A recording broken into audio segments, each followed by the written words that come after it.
At KBLA Talk 1580, we aim to foster enlightening, sustainable, restorative dialogue, and we welcome unapologetically progressive viewpoints that empower fellow citizens. We are now accepting submissions for KBLA Talk 1580 guest editorials like this one. For the KBLA Talk 1580 guest editorial, I'm Martin Gordon, chair of the Pasadena Community Coalition. Recently, I listened to a Tavis Smiley show conversation with James Farr. James said something that caught me off guard. Black Altadena is gone. My community is being murdered. I said murdered.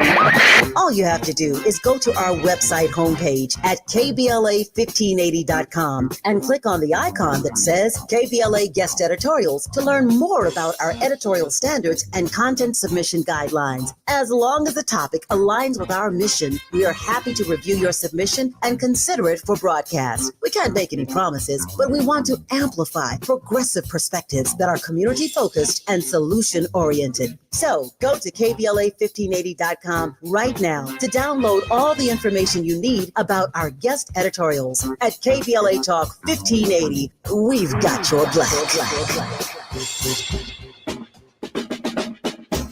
Shine, flies, no time to waste while it's passing you by. Shine, flies, be patient, 'cause good things happen in time. We gon' get it right, we gon' get it right, we gon' get it right. We gon' get it right. Protests and anthems, yes, we chanting. A movement of people, it's like we dancing to the ministry of. It's the energy of, in memory of them that we love. The trinity of the people, the peace, the power, the truth. We speak the powers even louder. We can say it blacker, we can say it prouder. A woman vice president that went to Howard. Now we talk helping black businesses, and our differences is magnificent. Bringing light to the point where the princess is. I was told good life is where forgiveness lives. The ascension is to leave what's left behind and feed the seeds for deeds that bless the mind, caress the mind, and question justify with you and God in time are best aligned. You are listening to and streaming A More Perfect Union on KBLA Talk 1580. I'm Dr. Nii-Quartelai, your host and White House correspondent, joining you live from our nation's capital. I'm in touch, and so you be in touch. Follow me on all the social media platforms at Dr. Nii-Quartelai. All you got to do is type in Dr. Nii-Q, DRNIIQ. And there I am, fresh for you to follow. Also, be sure to download the KBLA app to listen to us live or on demand, or simply, if you're really fancy, tell Alexa to play KBLA Talk 1580. And there we are. Finally, be sure to subscribe to A More Perfect Union podcast. That way, you'll never miss an episode, and you can share it far and wide. Let me just say how proud I am of my friend and colleague and brother, James Farr. James Farr, you might know him as the host of Conversations Live, Altadena Rising, right here on KBLA Talk 1580. You can hear him every weekend right here on the airwaves. And I just so admire his commitment to the people of Altadena, his advocacy.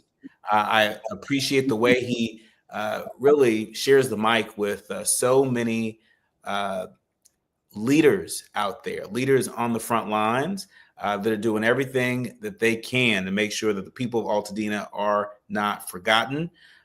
This is a reminder that this Thursday, he'll be in conversation with Erin Brockovich. Y'all remember Erin Brockovich? For folks who may not remember her or may be too young to know who Erin Brockovich is, she's an American consumer advocate and environmental activist. She was best known for her work building a case against Pacific Gas and Electric, PG&E. The folks in the Bay Area know who I'm talking about. She built a case against them for contaminating the water supply in Hinckley, California. Her story was popularized by the 2000 film Erin Brockovich, starring Julia Roberts. If I remember correctly, I know they were at least nominated for an Academy Award. I think they might have won something. Well, she's going to be in conversation with James Farr this Thursday. And so if you're in Pasadena, you might want to join James and LA Fire Justice.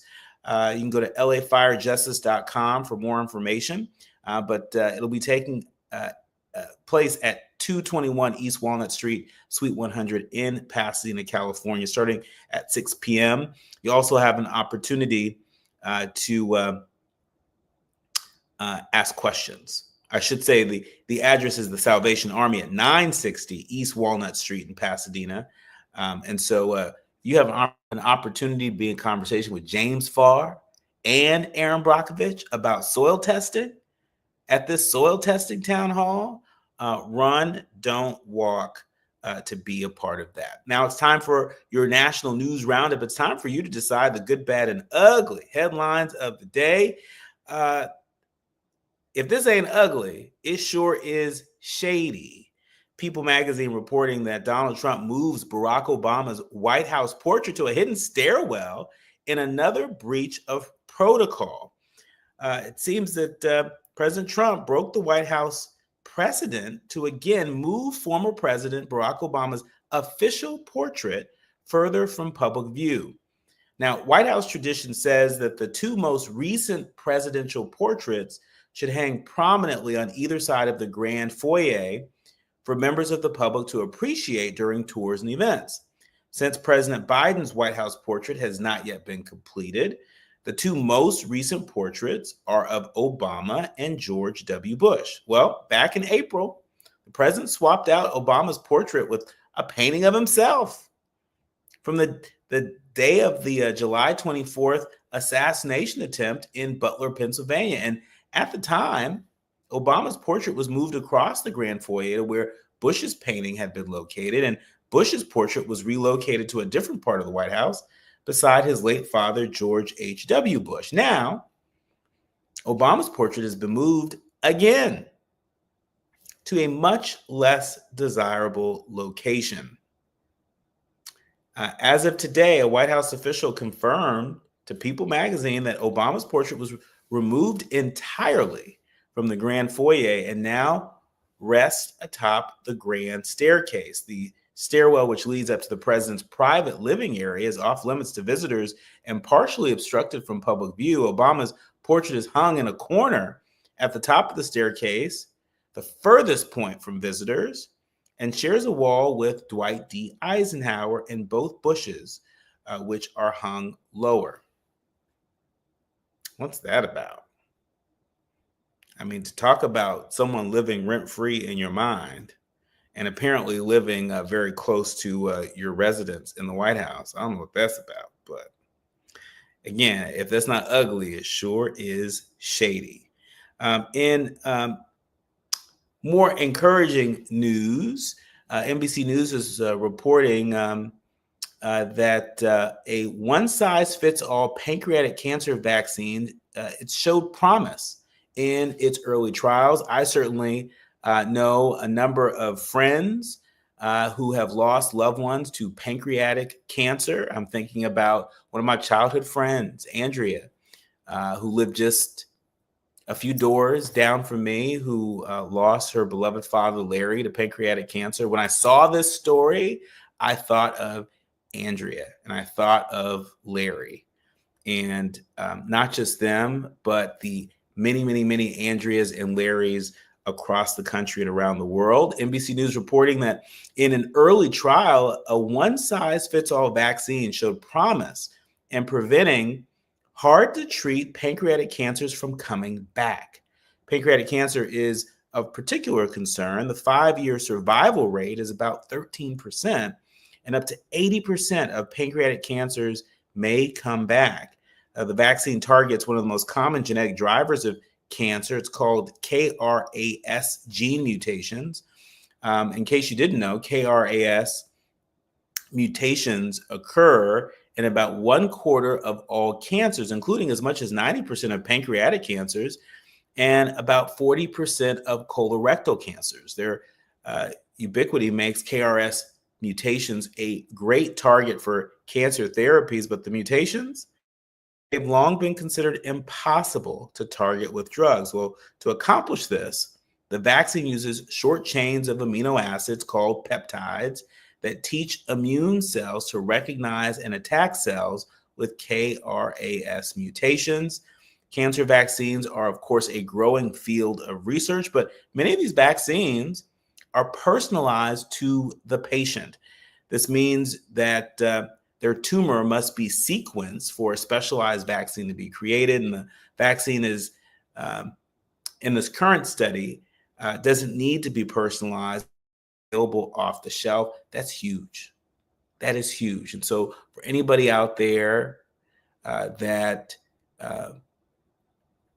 is invested in finding a cure for pancreatic cancer, therapies for pancreatic cancer, among other cancers, I hope this story brings you just a little bit of hope. A little bit of hope that maybe you didn't have before you joined. Finally, speaking of hope, at least for women voters, it sounds to me like the defense secretary may be trying to extinguish not just the hope, but the influence of women voters. NPR reporting that Defense Secretary Pete Hegseth reposts a video of pastors saying women shouldn't vote. Defense Secretary Pete Hegseth has reposted, and he praised a video interview of a self-described Christian nationalist pastor whose church doesn't believe that women should be allowed to vote. Doug Wilson, a senior pastor of Christ Church in Idaho, said during an interview with CNN that, quotes, women are the kind of people that people come out of. That's what the pastor said. The wife and mother, who is the chief executive of the home, is entrusted with 3 or 4 or 5 eternal souls. That's what he said. In the CNN interview, Wilson also defended previous comments where he had said there was mutual affection between slaves and their masters. He also said that sodomy should be recriminalized. Supreme Court invalidated sodomy laws in 2003. That's worth noting. And in his repost of the interview on X, Hegseth added, quotes, all of Christ for all of life. Chief Pentagon spokesman Sean Parnell told NPR that Hegseth is, quotes, a proud member of a church affiliated with the Congregation of Reformed Evangelical Churches. The secretary very much appreciates many of Mr. Wilson's writings and teachings. Yikes. That's our defense secretary, America.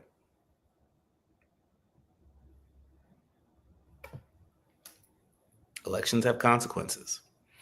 When we come forward, I am really looking forward to welcoming my next guest, Dr. Roger Mitchell. He is the president of the National Medical Association. But long before that, he was on the front lines right here in the District of Columbia.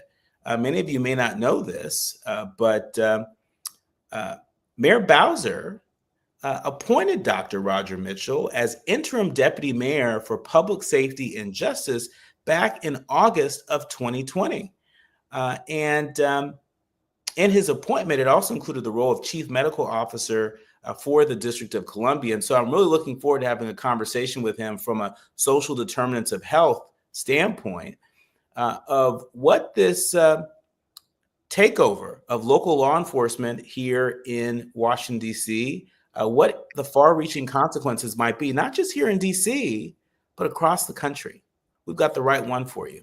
You're listening to and streaming A More Perfect Union on KBLA Talk 1580. More with Dr. Roger Mitchell when we come forward. You're listening to A More Perfect Union on KBLA Talk 1580. We've got a lot to talk about. The following is a paid advertisement by Family Vacation Getaways with the purpose of soliciting sales of vacation ownership. For complete details, please visit fvgradio.com. If you want a 100% complimentary stay at a luxury resort in Cancun, airfare not included, then Family Vacation Getaways is your ticket to paradise. See website for complete details. We're giving away 5 days and 4 nights to the first 50 callers who can name an animal that lays eggs and is not a bird. An animal that lays eggs and is not a bird. Do you know it? Call now, 800-868-6431, 800-868-6431. You're also eligible for an exciting bonus vacation to Orlando, Florida for just $498. And don't worry about anything ruining your plans. We can extend your travel up to 18 months. Name an animal that lays eggs and is not a bird, and get a complimentary Cancun resort stay and an optional bonus vacation to Orlando for just $498. What are you waiting for? Call 800-868-6431, 800-868-6431, and give us your answer. The proceeding is not a contest and is a paid advertisement by Family Vacation Getaways, and not sponsored by this program or its affiliates. KBLA Talk 1580. We've got a lot to talk about. KBLA Talk 1580 reminds you, when we fight, we win. The Youth Justice Coalition is challenging America's addiction to incarceration and discrimination. YJC works to dismantle policies leading to mass incarceration, law enforcement violence, and the school-to-prison pipeline. Their approach? Transformative justice, community intervention, free LA high school, legal defense, and system monitoring. YJC promotes safety without relying on prisons. Their goal? Prevent system contact and help people exit the system through direct action, advocacy, and education. Want to get involved or need help? Call 323-235-4243. That's 323-235-4243. Join YJC in creating change. When we fight, we win. KBLA Talk 1580, your voice for justice. This is a community call to action from KBLA Talk 1580.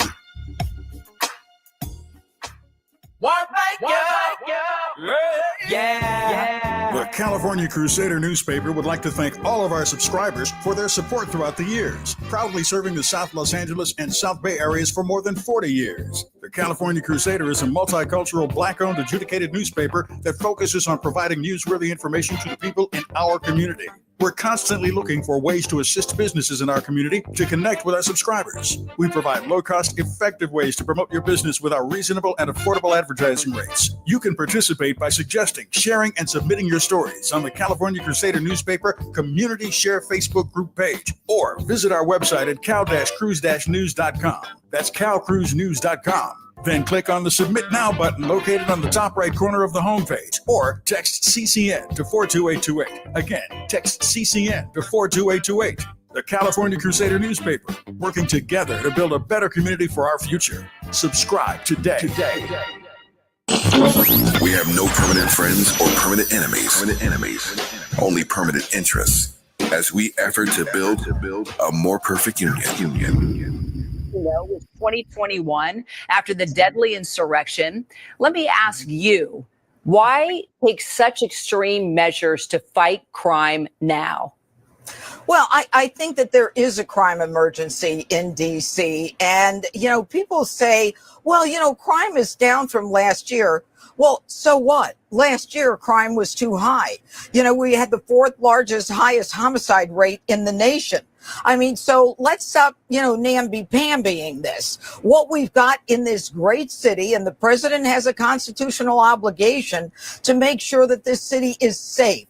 And he is doing just that by today deploying the National Guard and making sure that there is enough armed forces, enough forces with the DEA, the FBI, the ATF, the National Guard, to make sure that we send a message to young people and criminals throughout the district that we are watching you, that it's not going to be the same old, that we are taking crime seriously. Because just like I know, if you live in this area, that there are too many young people committing crimes. They're emboldened to commit crimes because they know they're too young to be arrested. If you're 14, 15, 16, 17 years old and you shoot someone in the District of Columbia, I cannot prosecute you. And I'm not just talking about federal crimes. I'm talking about my job as a local DA. Unless you kill that person, I cannot handle the case at all. And young people know it. And that's why we had an intern who went out for ice cream, who got shot in the chest last month, an intern in college. We had another individual who was beat down, and but for the grace of God, a cop car drove by, he would have been beaten more severely. He had a broken nose and a severe concussion.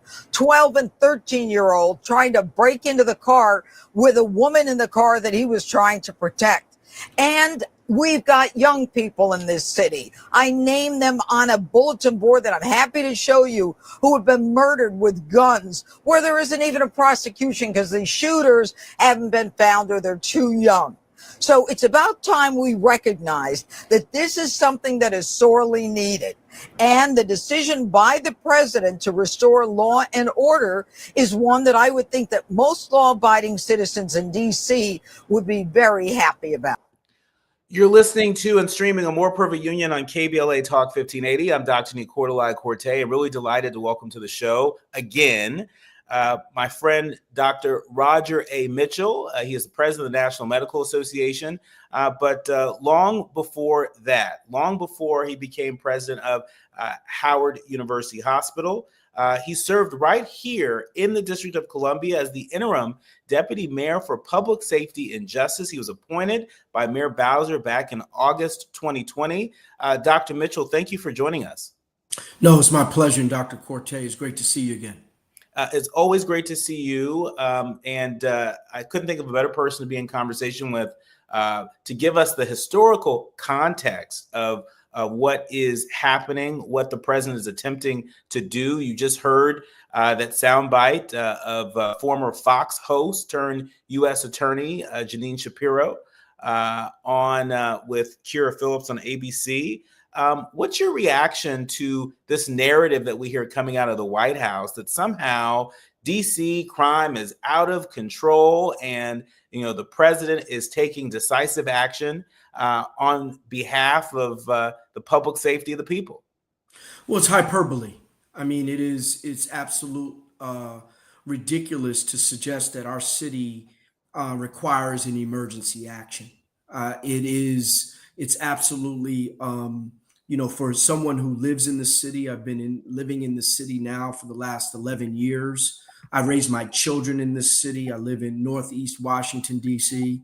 And, like any city, it has its challenges, violence being one of the challenges. But to suggest that it requires federal troops to be in our streets, to suggest that there's a need to put young people on notice, is what you said, not just criminals, young people. We want to put young people on notice. Well, who are those young people?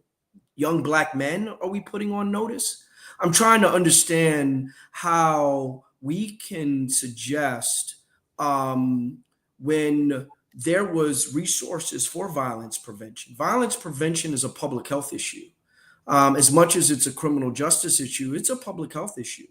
And the work that we've been doing for the last 11 years to really ensure that we had violence interruption that's working, access to education, economics, housing, healthcare, and environmental justice in the District of Columbia, really a comprehensive approach to decreasing violence in our community and in our city. We've been doing that work for a long time.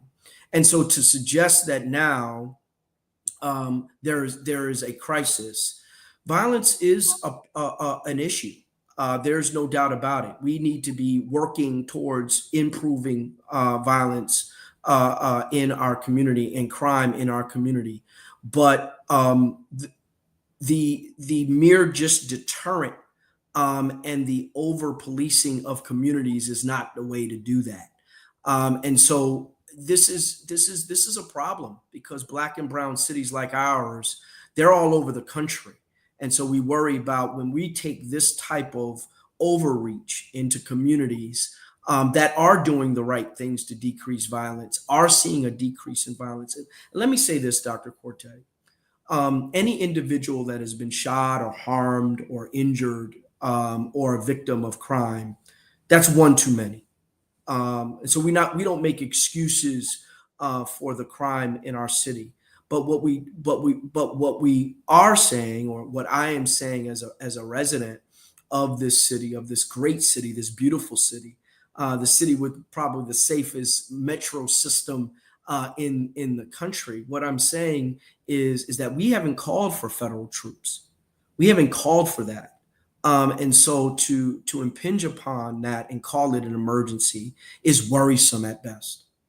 Very, very, very worrisome. Certainly, our leaders, learners, and listeners in Los Angeles, where our home station is located, understand this tactic quite well, as folks are still trying to return to normal, if that's even possible, following the federalized National Guard presence in the city of Los Angeles. I know, Dr. Mitchell, that you recently served as the national co-chair for the National Medical Association's working group on gun violence and police use of force. One of the realities that's keeping me up late at night on this matter, as somebody who lives both in Washington, D.C. and Los Angeles, I've been thinking a lot about stop and frisk, and a lot of folks out there that look like you and me and so many of our listeners are feeling a little bit reticent about going about their daily lives, going to work, going to the gym, walking the streets. When we come forward, I want to give you an opportunity to speak directly to the reticence that so many folks here in our nation's capital and across the country are feeling with this president's unprecedented efforts to seize the control of law enforcement and to force their way in and turn a blind eye to local control and the voices of local members of community. I want to give you an opportunity to respond to that, not just in your current role as the president of the National Medical Association, but again, as somebody who served as the national co-chair for the National Medical Association's working group on gun violence and police use of force. You are listening to and streaming A More Perfect Union on KBLA Talk 1580. More with Dr. Roger A. Mitchell when we come forward. The audience is listening, thought-provoking, eye-opening, heart-rendering. This is where authentic voices meet powerful discussions on culture, community, and change. This is where Black voices matter. He's breaking boundaries, amplifying diverse perspectives, and tackling the issues that matter most to you. You're inside A More Perfect Union with Dr. Nii-Quartelai on KBLA Talk 1580. I'm Amber Payton with BIN News Now. Washington, D.C.'s Black Mayor Muriel Bowser is responding to President Trump taking federal control of the city's police and activating the National Guard. And while this action today is unsettling and unprecedented, I can't say that given some of the rhetoric of the past, that we're totally surprised. She calls the move a reminder of why D.C. should have full statehood. Rapper Boosie-born Torrance Hatch has taken a plea deal in a federal gun case tied to a 2023 San Diego traffic stop where 2 handguns were found. And New York City's last hotel housing migrants, the Row NYC, will close by April 2026 as arrivals decline. Black Mayor Eric Adams says families will be moved to other shelters. The 1,300-room hotel was the first and largest converted to a shelter during the 2022 migrant surge. Get BIN News Now on demand 24/7 on the iHeartRadio app. Pomona, both directions of the 71, slowing down between the 60 and the 10. Also in Diamond Bar, northbound side of the 57, we're seeing delays away from Diamond Bar Boulevard traveling towards the 60. And even the 60 eastbound's backing up from about Fairway Drive as you roll towards the 57. Pasadena, eastbound side of the 210, that's slowing down from the 134. You're on the brakes and stretches all the way to Foothill Boulevard. Tough in Irvine, 405 northbound, delays from the 133 freeway in stretches all the way to Westminster Boulevard. For victims of drunk and drug driving, our grief is unique, but you are not alone. You always have a place at MAD. Call our 24-hour victim helpline at 877-MAD-HELP or visit mad.org. This is the KBLA Sports Minute with Ray Richardson. Rams quarterback Matthew Stafford was supposed to make his first appearance on the practice field today, but he did not. Stafford was on the sidelines again in street clothes. The 37-year-old Stafford has been diagnosed with a slip disc in his lower back. At the moment, the Rams don't know if Stafford will be healthy for the Rams season opener September 7th against Houston. Cleveland Browns coach Kevin Stefanski said he will decide on Wednesday or Thursday on who his starting quarterback will be for Saturday's preseason game at Philadelphia. Browns quarterback Shedeur Sanders is the talk of the NFL preseason after his impressive start Friday at Carolina. Deion's son led 3 touchdown drives in the Browns' 30-10 win. Sanders capped 2 of the scoring drives with touchdown passes, and he had no interceptions. Things are starting to get very interesting in Cleveland. No debates, no speculation, just the info you need. That's your KBLA Sports Minute. I'm Ray Richardson. More news, opinions, and conversation when we come forward on KBLA Talk 1580. At KBLA Talk 1580, we aim to foster enlightening, sustainable, restorative dialogue, and we welcome unapologetically progressive viewpoints that empower fellow citizens. We are now accepting submissions for KBLA Talk 1580 guest editorials like this one. With the KBLA Talk 1580 guest editorial, I'm Martin Gordon, chair of the Pasadena Community Coalition. Recently, I listened to a Tavis Smiley Show conversation with James Falk. James said something that caught me off guard. Black Altadena is gone. My community is being murdered. I said murdered.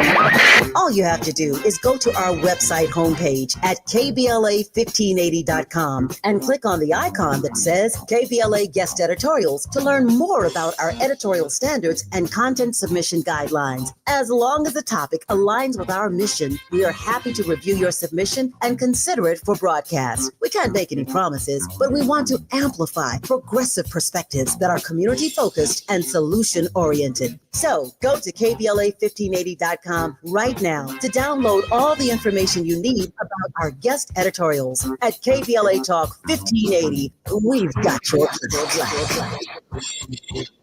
During this time, it's important for everyone to know your rights. The 4th, 5th, and 6th Amendments in the U.S. Constitution protects every one of us, regardless of immigration status. The 4th Amendment requires a judicial warrant to search your home. The 5th protects your right to remain silent, and the 6th gives you the right to an attorney. Just remember, No warrant, no key. My privacy. You don't have to speak. No lawyer inside. Don't say a thing. Yeah, we all got rights. Hey, we all got rights. KBLA Talk 1580. We've got a lot to talk about. KBLA Talk 1580, connecting you with services and solutions. The Los Angeles Regional Food Bank is on a mission to fight hunger and provide nutritious food to those in need across our community. They partner with federal, state, and local programs advocating for better policies and funding for critical hunger relief programs like Cal Fresh, the Emergency Food Assistance Program, and the Child and Adult Care Food Program. The food bank works with coalitions and local representatives to make sure hunger is addressed in every district of LA County. They also run nutrition education campaigns, raise hunger awareness, and source nutritious food for distribution, all while supporting regulations that allow food pantries to operate safely. Want to help? Visit lafoodbank.org or call 323-234-3030 to volunteer or find a food bank near you. Together, we can ensure that no one goes hungry in Los Angeles County. This is a community call to action from KBLA Talk 1580.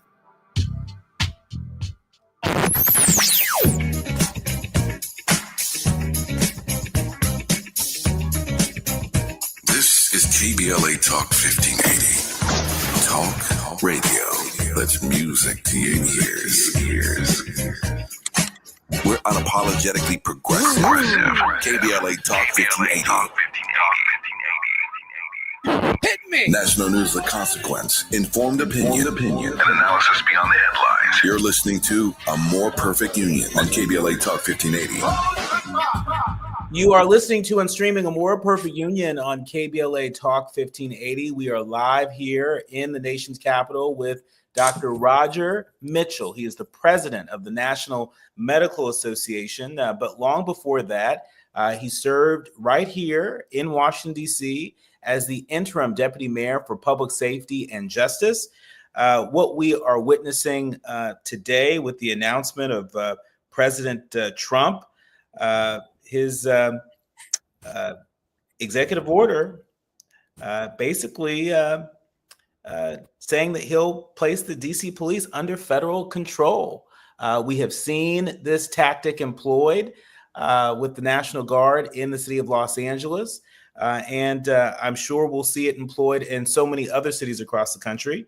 But Dr. Mitchell, before the break, I was asking you about stop and frisk. And it's my suspicion that if the president has his way, if he takes control of the DC police, of local law enforcement, that we may very well see an uptick in tactics like stop and frisk that we know disproportionately impact Black and brown people in this community and so many other communities across the country. As somebody who served on a task force that studied this, what's your take, and how should we navigate these days and weeks ahead? Well, again, this approaches towards improving a community, whether it's healthcare or whether it's public safety, needs to be time tested and associated with research, and it needs to be evidence based. And what we know the evidence shows us is that community policing has great outcomes. What does that mean, community policing? That means that the law enforcement officers that are in your community live in your community. They work in your community. They walk there in that community. They actually take their kids to the same pools as you would go to. You know them by their first names, and they know you by their first names. Community policing is impactful. It creates relationship. It creates relationship with people from a family level, and that's what we know works when you have programming that engages law enforcement in a way that does not bolster their ability to be the end of the spear in actual arrest, but bolsters their community engagement posture, which is extremely important in any policing atmosphere. But when you bring law enforcement that doesn't know community, right? Or you suggest that there is a military that actually can come into community and police community, that's when you actually stoke a fire. That's when you put more people at risk. When individuals that are coming in community and trying to police community don't look like the community that they're policing, and don't understand the culture, and don't engage community the way community requires that engagement, it leads to worse outcomes. And we know this to be true. This is not something that I'm just posturing about. We know that community, and that's the work that we've been doing over the last, many years, is to create a community policing model where trust between law enforcement. One of the worst things that can happen is a community to lose trust in its law enforcement, because the person that sees something is not going to say something to someone that they don't trust.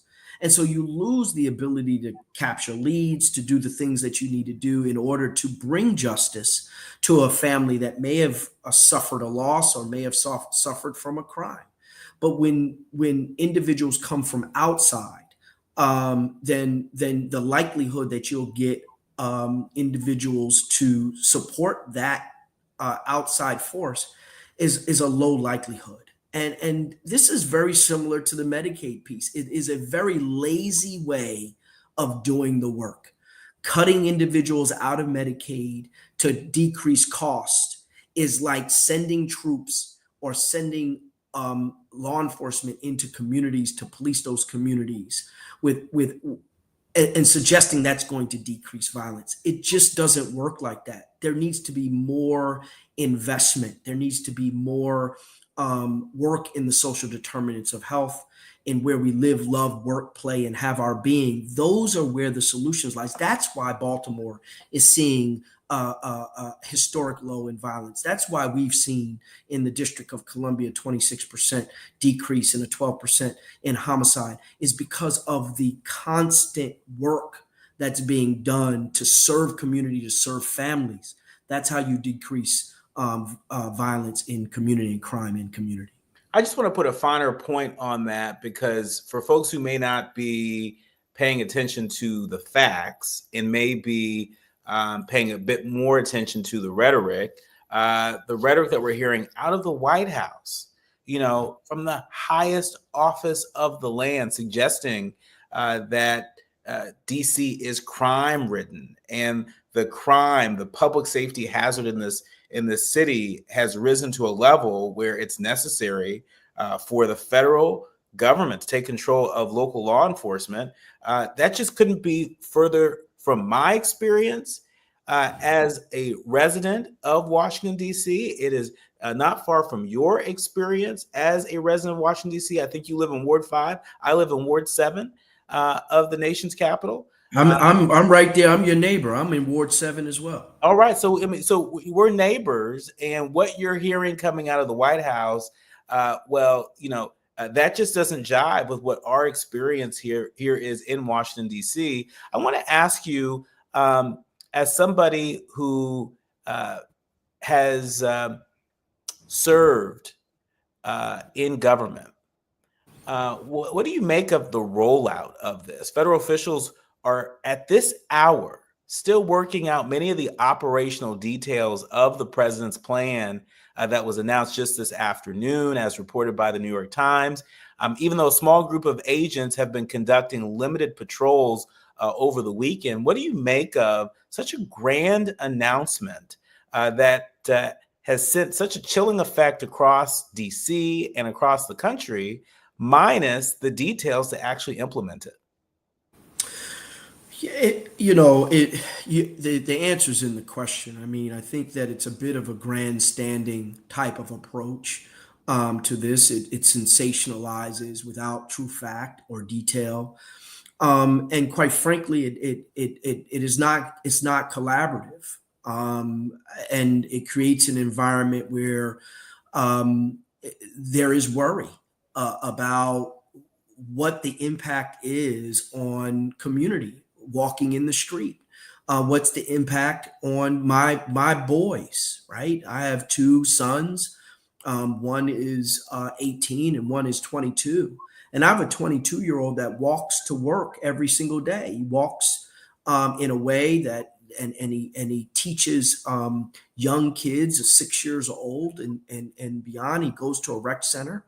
What if someone jumps out on him, a law enforcement officer jumps out on him and asks him why he's walking?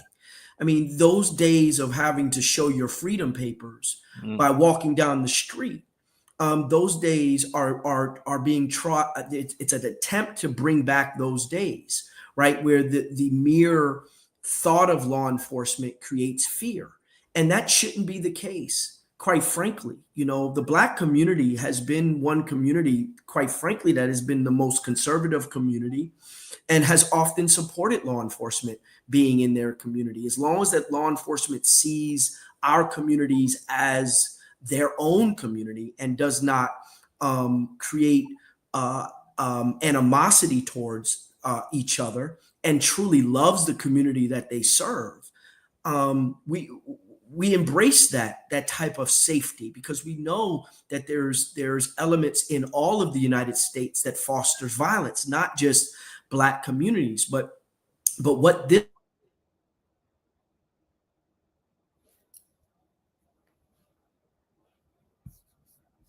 Dr. Mitchell, I think you might have gone on mute.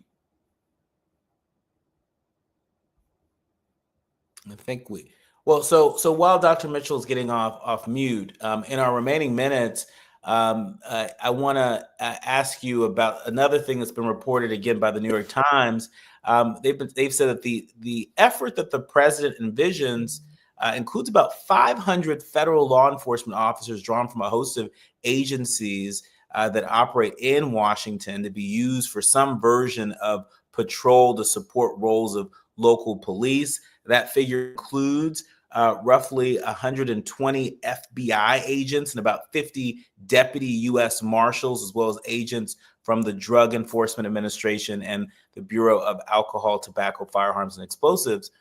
If these folks are being taken away from the job that they're currently tasked with doing, to perform a local law enforcement function of some sorts, doesn't that fundamentally make the people of Washington, D.C. and the people of this country less safe? Well, I would say so, particularly if there's not the need, right? right? Because again, this is no one from the DC leadership has called for this. It's not an overwhelming, there's not a surge in violence in community and we need more law enforcement. There's not a series of night after night protests in community and we need more law enforcement. I mean, that's when we would make those types of calls.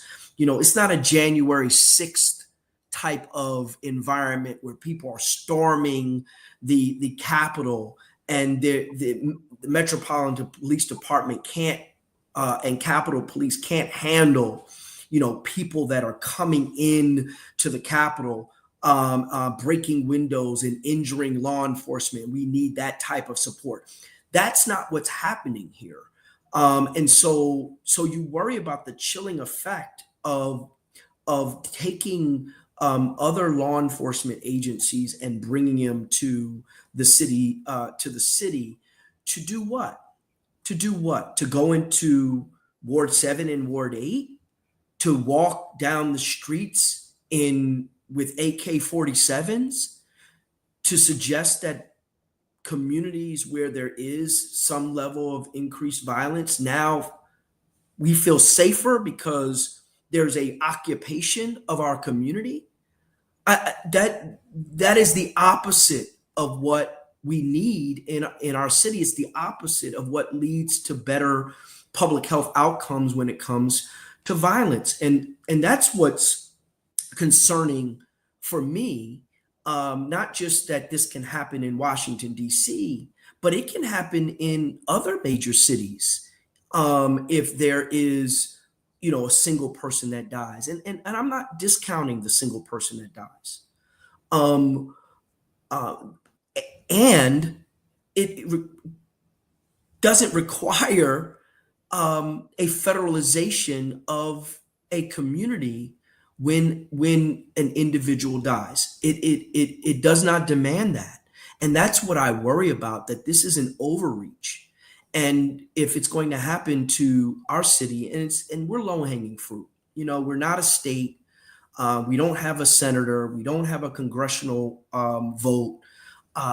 You know, if I'm the Congress, if I'm the congressional seat delegate of Washington, D.C., I'm talking about the 51st state. I'm talking about this is why we need statehood, so we can control our National Guard, so that the District of Columbia is not a playground for a president that that is overreaching his power.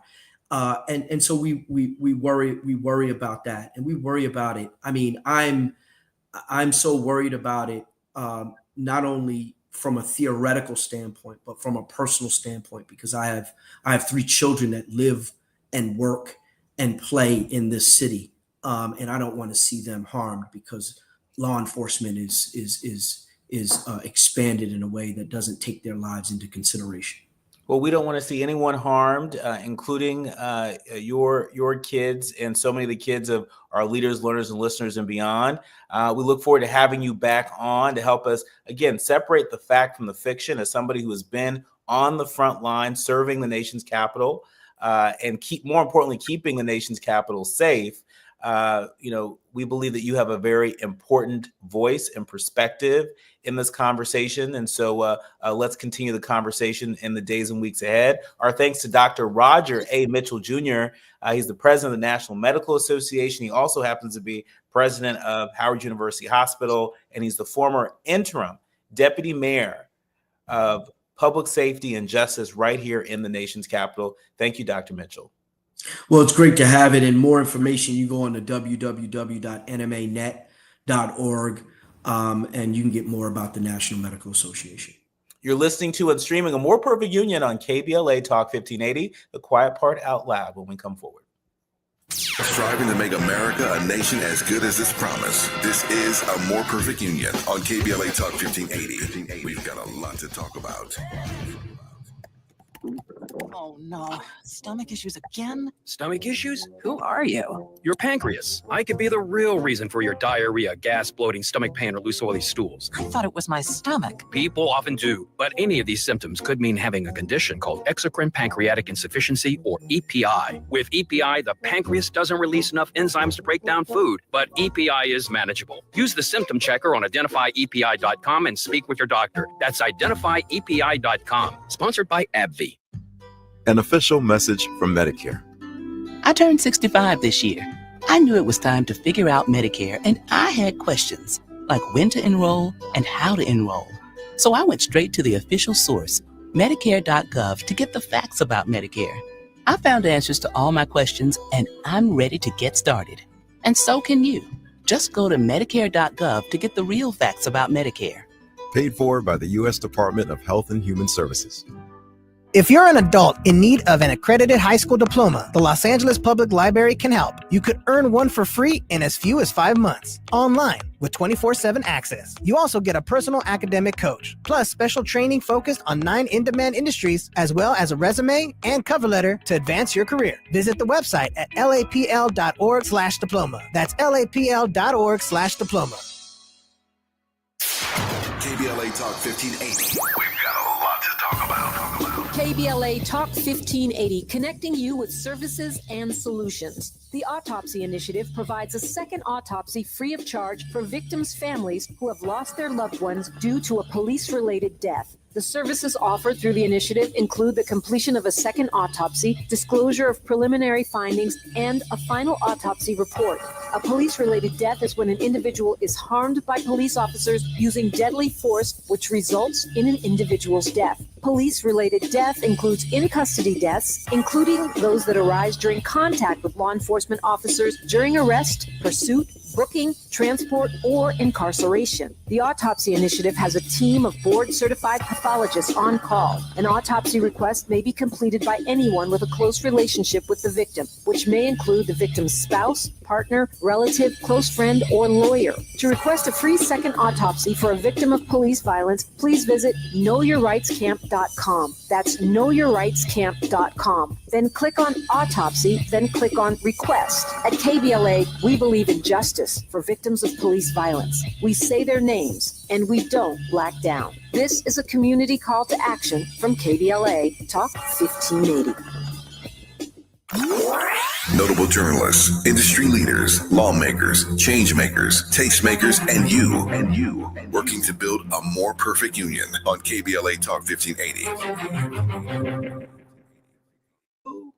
You are listening to and streaming A More Perfect Union on KBLA Talk 1580. I'm Dr. Nii-Quartelai. It's time for the quiet part out loud. And one of the most notable voices today on what has been a trying day for the people here in the nation's capital and folks across the country. One of the most distinctive voices out there today on the airwaves, Mayor Muriel Bowser of Washington, D.C. I just want to play a little bit of what she had to say during today's press conference. My sense is that we'll be hearing a lot from Mayor Bowser in the coming days and weeks. Repeat that I believe that the president's view of D.C. is shaped by his COVID era experience during his first term. And it is true that those were more challenging times related to some issues. It is also true that we experienced a crime spike post-COVID, but we worked quickly to put laws in place and tactics that got violent offenders off our streets and gave our police officers more tools, which is why we have seen a huge decrease in crime because of those efforts. We have been able to reverse that 2023 crime spike. This year, crime isn't just down from 2023, it's also down from 2019, before the pandemic, and we're at a 30-year violent crime low. We're not satisfied. We haven't taken our foot off the gas.